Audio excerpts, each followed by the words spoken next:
ઉદાહરણ 1.3 બે બિંદુવત વિદ્યુતભારો વચ્ચેના સ્થિત વિદ્યુત બળ માટે કુલમ્બનો નિયમ અને બે સ્થિર બિંદુવત દળો વચ્ચેનો ગુરુત્વ બળ માટેનો ન્યૂટનનો નિયમ એ બંનેનો આધાર વિદ્યુત ભારો અથવા તો દળો વચ્ચેના અંતરના વ્યસ્ત વર્ગ પર છે. આ સૂત્રો આપણે જાણીએ છીએ મિત્રો. અહીંયા લખી દઈએ બંનેના સૂત્રો. વિદ્યુત બળ એટલે કે Fe, એનું સૂત્ર શું લખાય છે? K(Q²/R²). બરાબર. અને Fg ગુરુત્વીય બળનું સૂત્ર લખાય છે Gm1m2 એટલે કે Gm²/R². હવે પ્રશ્ન સમજી લો. બરાબર. ઇલેક્ટ્રોન અને પ્રોટોન, પહેલો ક્વેશ્ચન શું પૂછેલો છે આપણને અહીંયા? ઇલેક્ટ્રોન અને પ્રોટોન. અને બીજો ક્વેશ્ચન છે બે પ્રોટોન, એમની વચ્ચે લાગતા બળોના માનનો ગુણોત્તર પરથી તેમની પ્રબળતાની સરખામણી કરો. બરાબર. એટલે કોનું બળ વધારે હશે એ આપણે અહીંયા શોધવાનું છે. બીજો પ્રશ્ન જે કરેલો છે એની અંદર છે કે ઇલેક્ટ્રોન અને પ્રોટોન જો એકબીજાથી 1 એંગસ્ટ્રોમ જેટલા અંતરે રહેલા હોય તો તેમના પરસ્પર આકર્ષણ બળથી ઉદ્ભવતા ઇલેક્ટ્રોન અને પ્રોટોનના પ્રવેગ કેટલા હશે એ શોધવાનું છે. સરળ દાખલો છે, પ્રેક્ટિસ માટે આપેલો છે. બરાબર. ચલો, પહેલો આપણને જે બળોના માનનો ગુણોત્તર પૂછેલો છે, બરાબર, એ અહીંયા લઈ અને એનું સાદુરૂપ આપીએ તો પહેલો ટાસ્ક આપણને આપેલો છે Fe અને Fg નો ગુણોત્તર. તો આનું સૂત્ર અહીંયા લખીએ તો બંનેના નીચેથી R² કેન્સલ થશે તો ઉપર શું બાકી રહે? KQ². અને નીચે આ ગુરુત્વાકર્ષી બળમાંથી બાકી રહેવાનું Gm1m2 એટલે કે Gm². બરાબર.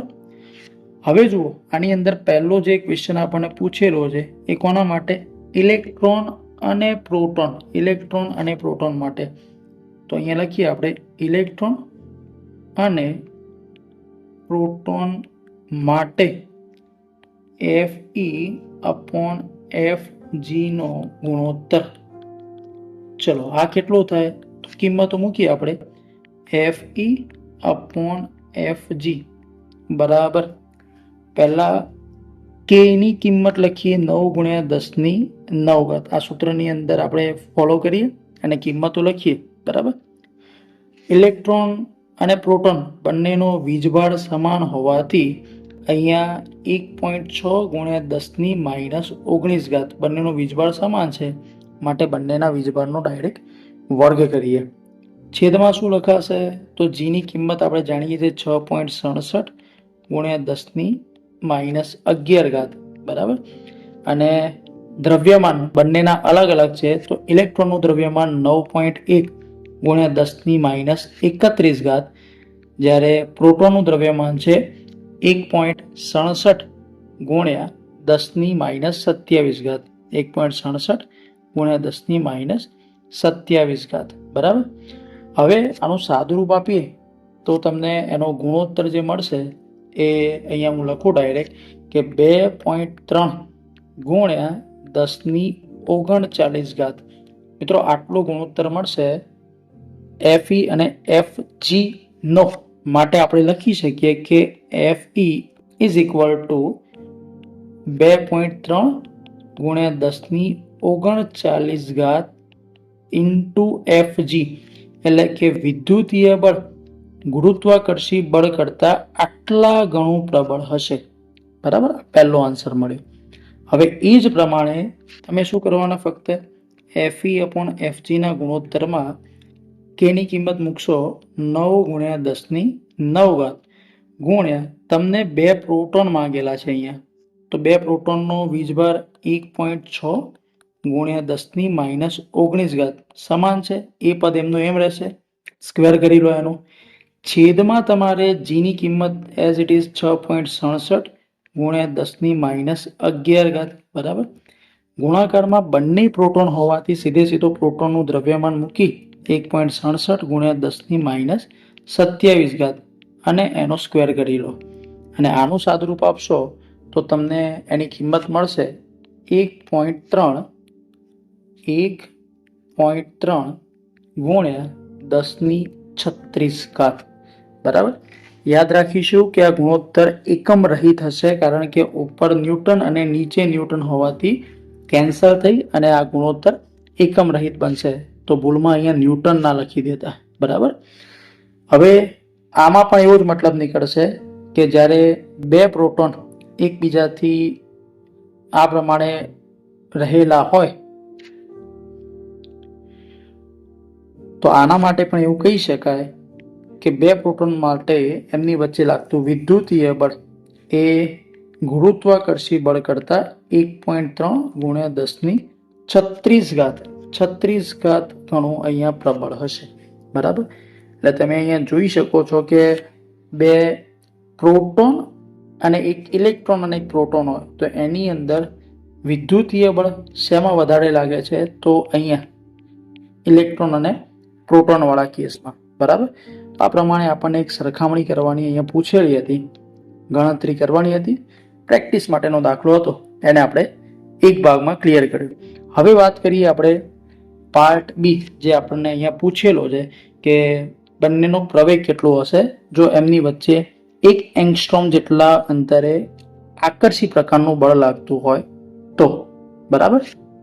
તો અહીંયા લખીએ એક પ્રોટોન અને એક ઇલેક્ટ્રોન વચ્ચે લાગતું બળ F બરાબર K ની કિંમત 9 ગુણ્યા 10⁹ પ્રોટોન અને ઇલેક્ટ્રોન બંનેનો વીજભાર સમાન છે, માટે 1.6 ગુણ્યા 10⁻19 નો સ્ક્વેર કરીએ.